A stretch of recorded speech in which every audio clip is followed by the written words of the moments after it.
Harvey, you can talk big on the radio.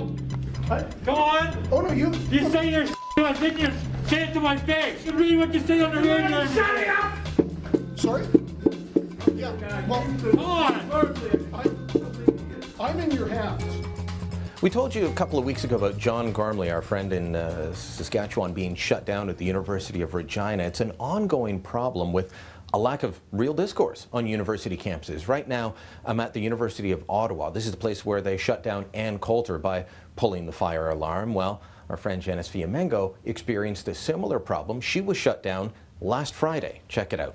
Okay, you know, it's the signature of a totalitarian ideology to attempt to quash dissent. So every time you interrupt, you're merely showing your repressive tendencies. You're not showing anything about your virtue. Okay, let's forget it. There's no point.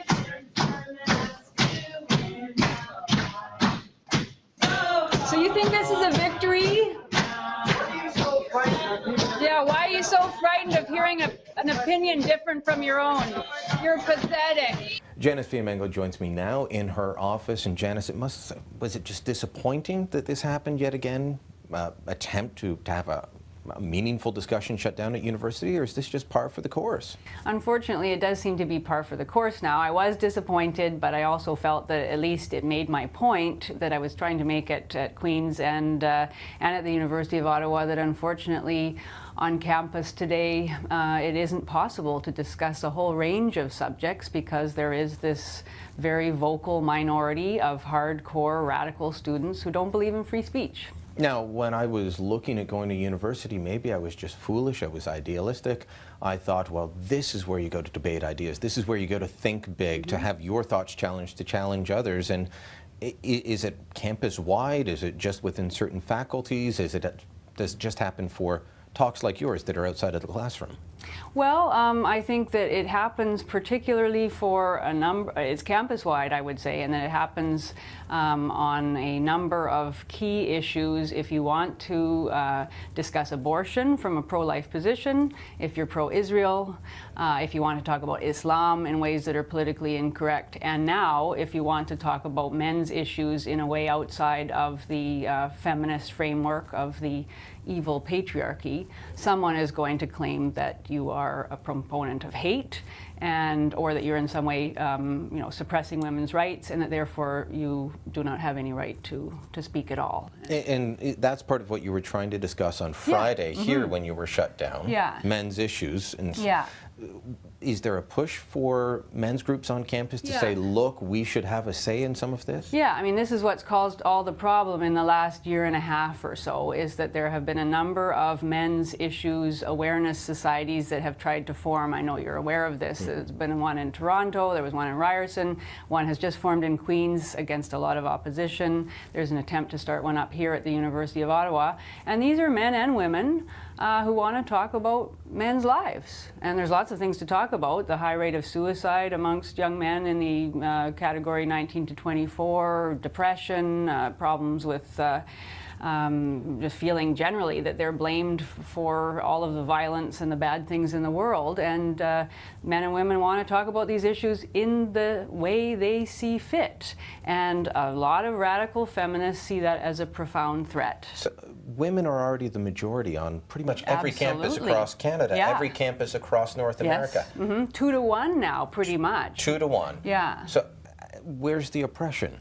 Yeah, well, if it's the patriarchy oppressing women on campus and they outnumber the men 2 to 1, where's the oppression? Yeah, well, you know, that's why, I mean, when you are a revolutionary movement, you always are looking for something even better. If you're a reform movement and you can say, okay, we achieved these specific things, then you can stop. But in this case, obviously, many feminists want to be able to continue to claim that they are oppressed because that position, the victim position, is a very morally strong position. So the thought that men actually might have issues now, that maybe in some ways men are being left behind in our society. That is absolutely anathema to these ideologues, and they just simply don't want the conversation to take place. And one of my points was that this notion that we live in a rape culture, which is a classic ideological tool to you know, suppress opponents. It's a very damaging kind of discourse. It's damaging for women, I think. It creates a false sense of fear and also, you know, righteous outrage of the sort that I saw on Friday night. And it also, of course, tars all men as potential rapists, which is simply not true. Okay, so let's touch on that, and we'll see if we can get to one other topic before we run out of time. So the idea that we have a rape culture, and I've heard this, and we'll be talking about that a bit more in a moment, but I don't know anyone that supports rape. I don't know anyone that thinks it's a good idea. No. So how are men, other than the ones that do commit it, and let's face it, that's a fact, but who defends them? Most men I know want to do physical damage to these people. Yes, rape is a heinous crime in Canada. It's condemned by every right-thinking person. And I mean, there are rape cultures in the world where victims are blamed and where rapists are not punished harshly or are not punished at all, but that isn't Canada. And so the only thing I can think is that this claim of a rape culture is precisely a way for certain ideologues to be able to silence opponents and to claim righteous victim status for themselves, and that gives them a lot of power. Do men have a shot on university campuses anymore at all? Well, I mean, the male presence on university campuses all across North America is at an all-time low, and it seems to me that is shocking. I would think that there would be, if the situation were reversed, there would be panel discussions, it would be front-page news, there would be all sorts of proactive strategies to make sure that, you know, that situation was being addressed. We don't see that now, and I do think that we now live in a culture, maybe have for a long time, where men's harms to men are not considered very important, if they're considered at all.